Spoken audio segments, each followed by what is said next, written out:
Everybody, and welcome to Automate 2024. I'm standing here with Scott Blais from MK North America. Scott, how are you doing? You enjoying the show so far? Fantastic. It's been a great week so far. That's beautiful. Scott, why don't you kick us off a little bit and tell us about MK North America? Sure. Well, first of all, thank you for coming to our booth. MK North America is a per-spec material handling solutions provider. Okay. So, in layman terms, we do real-world Legos over here. Typically, that's in the form of conveyors, Yep. and we have a large breadth of products, so we like to float between a lot of different industries. It keeps it fun and loose. Awesome. I'm looking right around. We're surrounded by a lot of really interesting demos in material handling conveyance. I think we've got a medium load solution right behind me. Why don't we pop over here and take a look? For sure. So Scott, looks like we've got a flexible conveyance system here. What makes it special?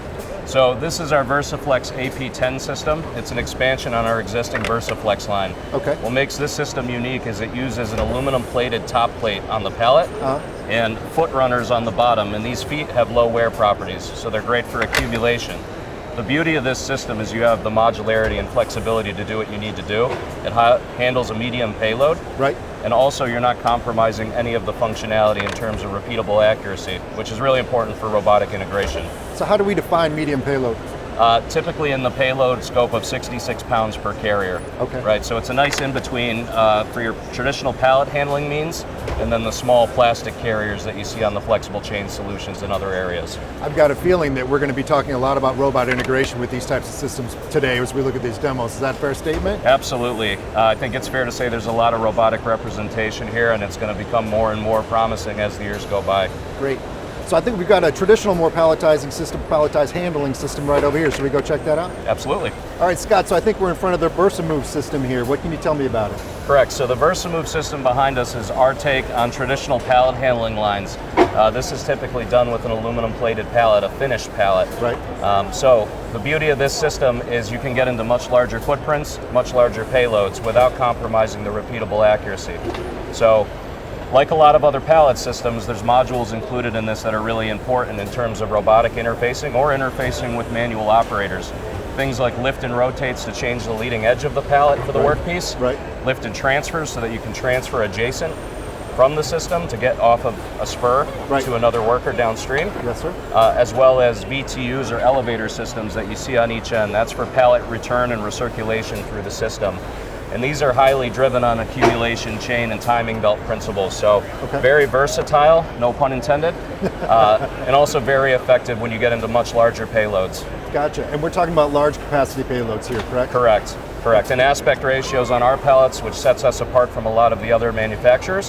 So we do it to the millimeter. We don't have predefined pallet sizes per se. Okay, beautiful. So I think we've got a different look at a recirculating pallet system right over here. Should we go check that out? Yeah, it's a closed loop system. Beautiful.